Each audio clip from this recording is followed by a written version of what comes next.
Hola amigos, ¿qué tal? Stuart here from Spain Speaks with a Spain news update. And yes, I am back in Spain. My time in Australia has come to an end, back in Madrid, and we're going to have a look at some of the main stories that have caught my attention over the last couple of days. I'll see if I can get through them because jet lag is starting to kick in. Straight into the news and the environmental disaster in the northwest of Spain and the autonomous communities of Galicia, Asturias, and Cantabria dominating headlines at the moment. And as we can read here, shellfish collectors on alert and cleanup volunteers in despair. It's like digging grains of rice out of the sand.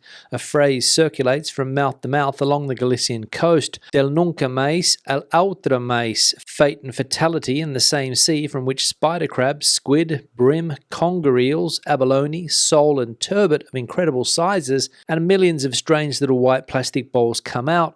This Tuesday it's raining and there's swell off the coast of Algarve in the province of Pontevedra. On land, the nets are calmly untangling after a bittersweet Christmas of lots of sales and lots of losses, and it's freezing cold. And now this, says Martin, getting off a fishing boat with a woman's name. He left the port at 5 in the morning, and although he hasn't seen a single plastic pellet, he senses a strange air. It's not easy to escape the silicone balls. So there we go, that environmental tragedy or disaster that has hit the coast in Galicia, affecting seafood, these millions and millions of tiny pellets that are washed up on the shores. And who knows if the fish and shellfish in that part of Spain, some of the best produce comes out of Galician waters when it comes to seafood and fish, are consuming these tiny pellets. That indeed would also be a tragedy. Now, keeping on this environmental disaster, according to one newspaper here in Spain, the government became aware of the problem around a month ago when it was informed of it by the Portuguese. As we can read here, Portugal alerted the government to the loss of 6 containers from the ship Tocanao a month ago. On the 8th of December at 4:45 a.m., the Portuguese Directorate General for Natural Resources, Safety and Maritime Services issued a communique sent to Spain, Portugal, and the European Maritime Safety Agency. It notified that the vessel Tocanao had lost 6 containers off the coast of Viana do Castelo on the same day that the incident occurred 1 month ago and days before the first pellets began to reach the Galician coast, starting the white tide of plastics that also reached Asturias on Monday and Cantabria on Tuesday. So there we go. According to the newspaper El Mundo, the government aware of this issue around a month ago, but they kept stum, at least as far as the public is concerned. Obviously more important things on the government's agenda, and they didn't want to get people upset or angry before the Christmas period, and most importantly, the Christmas lottery. But anyway, it's going to cost a lot of money to clean this problem up, and no doubt some people will think twice before going to a beach in Galicia this summer. Next piece of news, and a shocking piece of news related to Spain's illegal immigration problem. And as we can read here, a total of 6,618 people died trying to reach Spain in 2023, 18 every day. A total of 6,618 people died in 2023 in their attempt to reach Spain, which is an average of 18 people every day, almost 3 times more than the previous year, when 2,390 migrants died, according to the report of the collective Caminando Fronteras in the new edition of its report, Monitoring Right to Life. The organisation places 2023 as the deadliest year since it began keeping records in 2007, and the months of June and October were the worst, according to the data presented on Tuesday in Madrid. Of the total number of deaths, the vast majority, 6,007, died on the Atlantic route to the Canary Islands, while 434 people lost their lives on the Algerian route in the Western Mediterranean, 147 migrants in the Strait of Gibraltar, and 30 on the Alborán route. So some sad news there, with more than 6,000 people losing their lives attempting to get to Spain. And it goes to show the desperation that a lot of people have trying to improve their lives. On to the final piece of news now, and the difficult relationship between the United Kingdom and the European Union has once again reared its ugly head because a Spanish citizen's expulsion from the UK has revived Brexit tensions. The expulsion of a Spanish citizen from the United Kingdom on the 26th of December, when she attempted to return to her country of residence after a brief family visit to Malaga, has once again brought to the forefront the legal uncertainty that many EU citizens suffer on British soil in the post-Brexit era. The the Minister of Foreign Affairs, José Manuel Albares, has demanded an explanation from London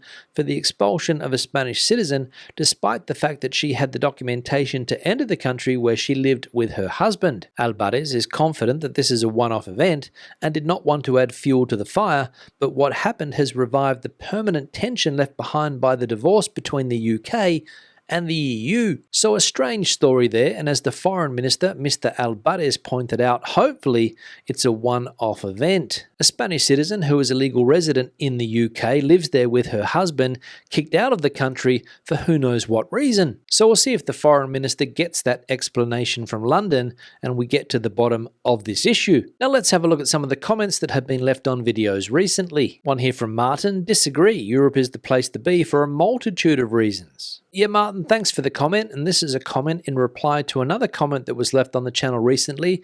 Somebody asked the question, why on earth would anybody want to live in Spain or the European Union? And I said the other day that I don't know the exact reason, but millions of people try to gain residence in the European Union, and as we saw, a lot of people lose their lives also trying to get here. So whatever the reason, Spain and the European Union still attractive destinations for a lot of people. One here from Digger: the trouble with elephants is they are big and very hard to ignore, especially in a room, but the drought will not go away and the politicians will ignore it to feed Northern Europe. Yeah, Digger, thanks for the comment and referring to the serious drought issues that Spain has. Some parts of the country, for example Catalonia and the south of the country, Andalusia, suffering from severe drought. And Spain's agriculture the other day said to be the elephant in the room, according to one newspaper. And that obviously referring to the water-intensive farming that is common in many parts of Spain. But as Digger pointed out in his comment there, Europe needs to be fed and Spain wants to be the country to do it. Because if Spain doesn't supply Europe with tomatoes, peppers and other types of fruit and veg, some other countries certainly will. Morocco, for example. One here from Debbie: Hola Stu, regarding the piñata of Sanchez, was it beaten with sticks till it exploded?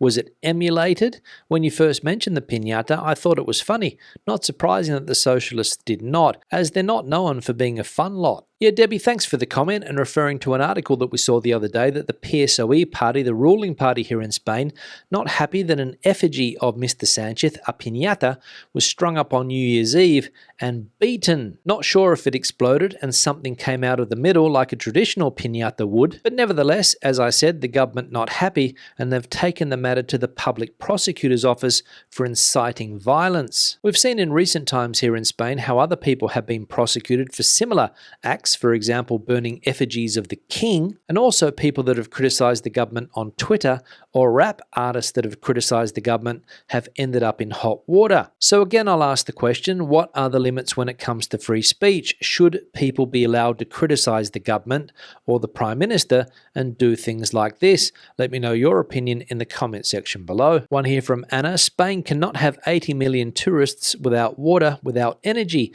There are no resources to maintain this wear and tear. Your Anna, thanks for the comment, and the tourism industry is also one of the big elephants in the room when it comes to drought issues. And maybe you're right, the country cannot sustain 80 million plus tourists a year with the current water problems. But again, is there any talk of perhaps reducing the size of the tourism industry in this country?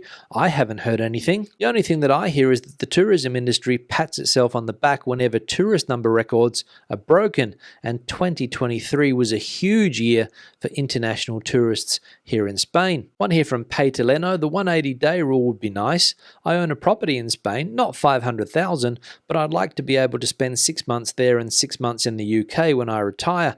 That would be ideal. Yeah, Pateleno, thanks for the comment, and I'm sure that lots of people in the UK would agree with you that the perfect scenario would be 6 months here and 6 months in the UK, just like it was before Brexit. But unfortunately, as we have seen, when you become a third country, which is the current situation of the United Kingdom, you lose those rights. But there is some talk that both France and Spain are trying to change this situation, allow people from the UK to spend up to 180 days here, but I'm not sure exactly when it will happen or or if it will ever happen, so I'm not going to hold my breath. So it's time to wrap this video up. Questions and comments, please leave them in the section below.